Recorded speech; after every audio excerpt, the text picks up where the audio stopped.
My first impressions of Gelish's Polygel and a little demo by Hotpinkzebrapolish. Hi everyone! In today's video I'm going to be talking to you about Polygel by Gelish, which is something that I have been eagerly awaiting since I first heard about it. I don't know, was it 3-4 months ago? It was a while ago that I first heard about it, but it hasn't been in a supply store until just recently, and I just picked this up from Cosmoprof probably about a week ago, and I had to try it out immediately. So I have Polygel on this thumbnail, and I'm going to demo and show how I did this on here, but I quickly want to just talk about what I think of it before I get into that.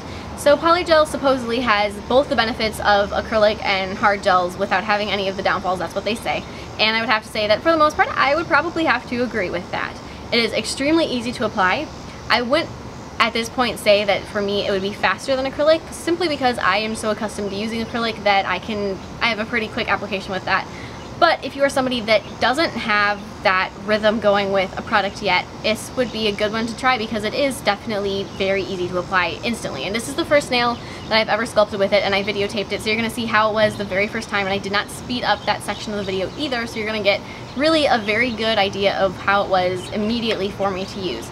And so part of the thing for them is because it's got the consistency of acrylic, so it's got the firmness that acrylic has, with the continued exposure and the ability to continue to mold it until you're absolutely happy with it, like you do with gel, because it's not going to set or move or adjust. They set up to 3 hours until it's cured in a light. And so that's like the benefits of it. And I would have to say I agree. And the light curing for me, I cured this in a little cute LED light, and there was no heat spikes. It took, I think I had it in there for 99 seconds, even though it said 60. I don't know, I was just being on the safe side.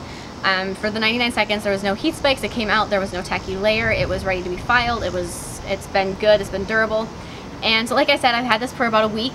And during that time, I know a week isn't much, but it's been on, and I went out of town for a weekend, and I have worked 2 days in a salon, which is, you know, it's a reasonable work. I was not being nice to it. I was not babying this nail at all. Most of the time I forgot that it was even there, and I just was going about my day. And it has held up 100%. There is, I would say, close to no lifting at all with it. I just looked at it yesterday. I've repainted my nails since then, but there's pretty much no lifting, which is remarkable to me, since when I was looking at the instructions for it, I watched a little video before I decided to try it out, that it did not tell you to put any primer on there. It did not even specify to use a dehydrator or anything. So I just cleansed my nail with some isopropyl alcohol, and I just want to see how that would go, just to, you know, test the water, see how it would lift, and it didn't, which is amazing because, like I said, I wasn't babying it at all. I was kind of beaten up on it just to test it out. And I also sculpted this nail on the thin side with very little apex, same thing, just to sort of see how it would behave, and it's doing really, really well. I'm very happy with it, and I will give more information on all of that in just a moment. So I just want to come on and say a couple little things. One last thing I want to mention is that this is supposed to be a scent-free product line, and I would say that it isn't. The Polygel itself does not have any smell that I have been able to notice, but the slip does have a scent. It's not something I can quite put my finger on. Someone said that it smelled like bug spray. I don't think I agree with that. But it does definitely have a chemical smell that I can't quite place. It's not overbearing, and it's definitely less than monomer is, and it dissipates quickly. I mean, as soon as it's covered up, you can't tell anymore, and you pretty much can't tell unless you get reasonably close to it, so it's not as bad, definitely, as acrylics. Doesn't have that lingering monomer scent, but it isn't scent-free either. So I just want to quickly mention that so I don't forget. So I hope you find this demo helpful and this whole little Polygel, my experience with it, helpful, and don't forget to click subscribe to see all my future videos as well. So I got like a starter's kit, so it came with a tube of the natural clear, which it says it's sheer. It's definitely not transparent, but it's sheer. And then it came with the little multi-tool, the little slicer and dicer thing. So it's got a squared edge and it's got a pointed edge. And I use the square edge. I guess you could use either one. And then it came with this little stand, which I don't entirely understand. If somebody knows what it's for, please comment in the description box, because I can't quite figure it out. The end of the Polygel tube does like clip into it. Oh, I know what it's for. That you can probably use to slide it up the nail, haha, or up the tube. That makes sense now as it's getting used. That makes sense. Okay, well, if that's not what it's for, and I didn't actually just figure it out, still comment or something. I was just watching like, oh yeah, that's probably what it's for. And then it also came with a bottle of the slip solution. So it did not come with a brush, and I used just I used a C&D gel brush, which is what yeah, what I used. So first I'm going to take off, I'm just going to apply a form, and as you just saw me cleanse it, I did prep my nail, I did do cuticle work and everything before that. So as far as that is concerned, my nail was prepped, and I just, yeah, isopropyl is all I used. And now I've got the nail form on there, and then I'm just going to squeeze the tube of polygel. This is where this is all in real time. So as you can see, it took a little bit of pressure to squeeze it because I was squeezing for a little while before anything came out. One thing I want to say though is that in the video that I watched before this, they had mentioned, this was I believe off Nail Magazine's YouTube channel, they had mentioned that there's no wasted product because you squeeze out exactly what you need.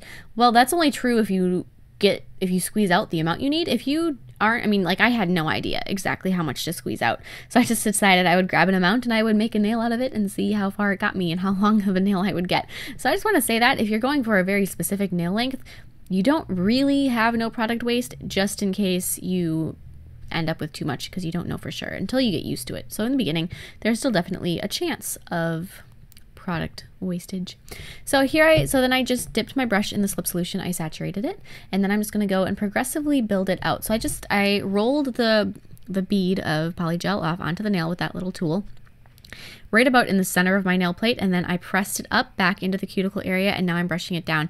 The great thing about this product is there is basically no concern of flooding your cuticle, unless of course you push it all the way up in there and you do it yourself, but that's your doing. That's not the product having a mind of its own, because unlike with acrylic that's a little bit too wet, or with gel that just floats all over the place, this is only pretty much going to go where you tell it to. And so that's really a great thing, because like I said, there's no chance of flooding your cuticle, which is probably a very good reason why there's minimal lifting. Because I know even it doesn't matter how careful you are, there's always an opportunity to get acrylic or gel that's going back too far and going to flood and cause lifting. But with this, that's pretty much not a concern. So I just sculpted out a little bit. I wanted to extend my nail just ever so slightly. I'm not used to having extended nails, so I didn't want to go too crazy with this, but I had the gel to take it out that far, so I decided, I'll go that far. So I decided to look at it, and I realized that there was really very little apex at all. So I'm just going to try to work some of the gel back up into the apex area. So I got more of that slip solution on there. I'm just going to kind of pull some of it back and see and look at it a couple different angles, make sure that everything is looking good, and just kind of keep playing with it. At this point, like I said, it is completely moldable. It is not changing in consistency at all. So then after it's cured, I'm just going to remove that nail form and then start filing it. Now, the one thing that they did say is that this is a very soft product and that it files really easily. So true, 100%. It does file very easily. So if you're using an e-file, be extremely careful. That's why I decided to try it out with a hand file in the beginning. It is definitely a softer product as far as filing is concerned than gel is, which is way softer than acrylic is. So when I'm filing it, it feels like it's butter. That being said, though, it is very strong and very durable. And I found that I was tapping it against things. I have dipping powder on the rest of my nails, and they have a very acrylic type click when you tap your nails, whereas this one it's a much deeper click, which I know probably sounds strange, but just something I noticed and thought I would share. So it's got a different consistency, something about it's different in that respect as well. So then I just stuck a layer of gel sealer on top of that, cured it again, and here is the final look. The natural clear is not actually clear. As you can see, it's got kind of a foggy look to it, so I just wanted to say that as well. I hope this helped you out, and definitely hit me up with any questions you have, and I'll see you in my next video. Bye!